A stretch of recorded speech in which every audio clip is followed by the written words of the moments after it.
تسلیم بھائی، یوزلی میرے پاس چونکہ میں ایز اے فزیشین بھی پریکٹس کرتا ہوں، تو بہت سارے لوگ آتے ہیں جن میں اکثر 40-45 سال کے مرد حضرات، بلکہ کبھی کبھی اس سے بھی زیادہ، اور ینگ لڑکے بھی اینگزائٹی کا شکار ہیں، بے سکونی کا شکار ہیں، اور اکثر کو یہ بھی مسئلہ ہے درپیش ہے کہ ان کو نیند بھی نہیں آتی ہے۔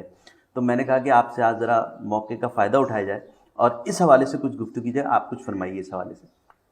یہ بڑا آج کے دور کا اہم سوال ہے علی بھائی، اور خاص طور پہ میں دیکھ رہا ہوں کہ پچھلے کوئی 4-5 سال سے یہ چیزیں بڑھ گئی ہیں۔ سکون آور ادویات کا استعمال بھی بڑھ گیا، اور زیادہ تر پیسے والوں کو میں اس کا زیادہ شکار دیکھتا ہوں کہ نیند کی کمی اور بے سکونی۔ مال بہت ہے تو سکون نہیں۔ اس کی وجہ یہ ہے کہ ہم بنیادی طور پہ یہ سمجھتے ہیں کہ شاید ہم بہت ساری چیزیں لے لیں گے تو ہمیں سکون مل جائے گا، یعنی اچھا گھر ہمارا ہو گیا تو ہمیں سکون مل جائے گا، بیڈ اچھا ہوگا میڈیکیٹڈ تو سکون ملے گا، اے سی اچھا لگ گیا تو سکون ملے گا، گاڑی بڑی آ گئی تو سکون ملے گا۔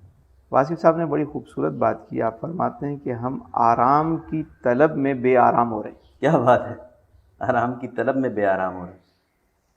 نہیں، ہم سمجھتے یہ چیز ہمیں آرام دے گی، وہی ہمیں بے آرام۔ گاڑی لے آئے، اب باہر ٹینشن ہے کہ وہ شیشہ ہی نہ لے جائے، وہی ہمیں ڈسٹرب کر رہی ہے۔ کہیں پارک کر کے گئے، اب وہی ذہن میں سوار ہے کہ یار کوئی گڑبڑ نہ ہو جائے۔ چیزیں ہمیں پریشان کرتی ہیں۔ دیکھیں، چیزیں آپ کو آرام دے سکتی ہیں، سکون نہیں دے سکتی، کیونکہ سکون اللہ نے اندر رکھا ہے، باہر ہے ہی نہیں۔ کیا بات ہے، کیا بات ہے۔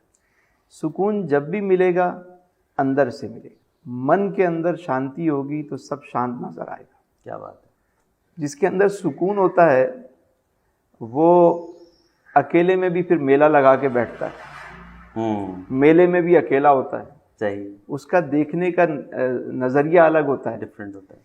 تو سکون ہمیشہ سکون والوں کے ساتھ ملتا ہے۔ صاحب یقین کے ساتھ بیٹھنے سے آپ کو سکون ملتا ہے۔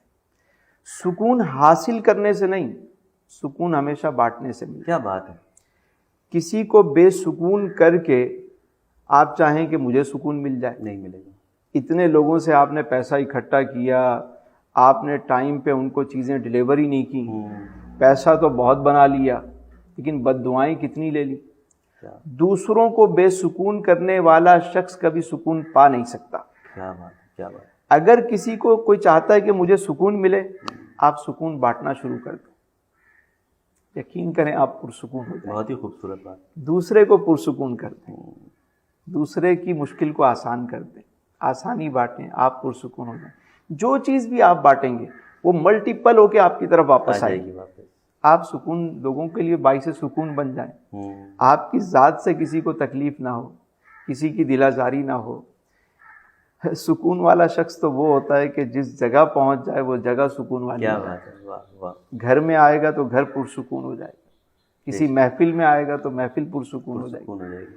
تو سکون بانٹنے سے ملتا ہے، سکون حاصل کرنے کا نام نہیں، سکون دینے کا نام۔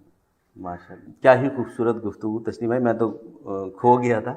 مجھے یہ بتائیے گا تسلیم بھائی کہ یہ جو بے خوابی اور نیند کے جو ایشوز ہیں، اس حوالے سے اگر آپ کوئی مجھے بتایا گیا کہ آپ کے پاس کوئی ایسی دوائی ہے جو کہ آپ بتاتے ہیں جس سے لوگوں کو سکون ہوگا۔ لیکن سب سے پہلے تو میں سمجھتا ہوں کہ انسان کو سچی توبہ کرنی چاہیے۔ ٹھیک ہے۔ بے سکون ہونے کی وجہ یہ بھی ہوتی ہے کہ بے خوابی کی، کہ ہو سکتا ہے ہم نے کسی کی دل آزاری کی بھی ہو، اس سے معافی مانگ لینی چاہیے۔ اللہ کی مخلوق کو کسی کو بھی ہم نے تنگ کیا، اس سے معافی مانگ لیں۔ دوسری بات، خود بھی معاف کر دیں لوگوں کو۔ سم ٹائم ہمارے ساتھ زیادتی ہوئی بھی ہوتی ہے، ہم اس کو معاف نہیں کر رہے ہوتے، تو وہ باتیں ہمارے اعصاب پہ سوار ہوتی ہیں، اور خاص طور پہ جب ذہن فارغ ہوتا ہے اور ہم سونے لگتے ہیں تو وہی چہرے ہمارے سامنے آ کے کھڑے ہو جاتے ہیں کہ جنہوں نے ہمیں ستایا ہوتا ہے۔ اب ہم ان کے بارے میں سوچ رہے ہوتے ہیں، یار میں اب وہ ہم ادھر اس کروٹ لیٹ رہے ہیں تو وہی چہرہ آ رہا ہے اس کروٹ لیٹ میں۔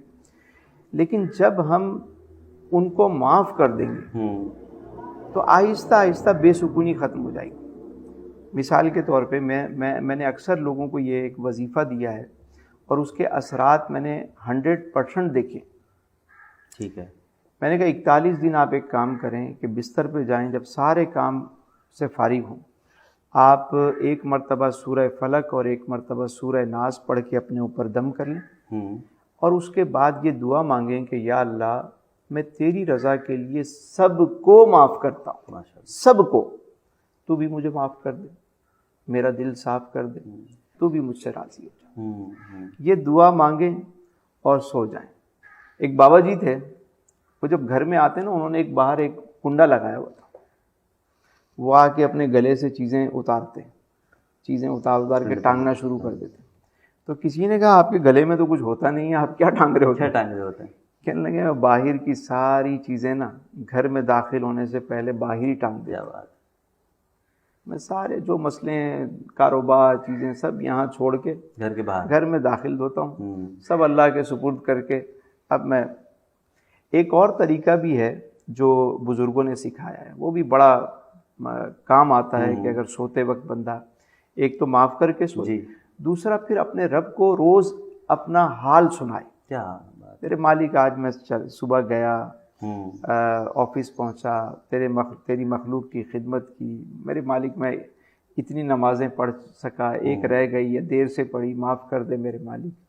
میرے مالک آج کسی نے مجھے ستایا تھا, میں نے تیرے لیے معاف کر دیا. میرے مالک مجھ سے غلطی ہوئی, میں نے اس سے بھی معافی مانگی, تجھ سے بھی مانگی. آپ روز اپنے مالک سے کچھ نہ کچھ دل ہی دل میں باتیں کرتے ہیں. یقین کریں جب تعلق مخلوق سے ہٹ کے خالق سے جڑتا ہے نا, سکون ہی سکون. سبحان اللہ, سبحان اللہ. کبھی پریکٹس کر کے دیکھیں. بہت شکریہ تسلیم بھائی.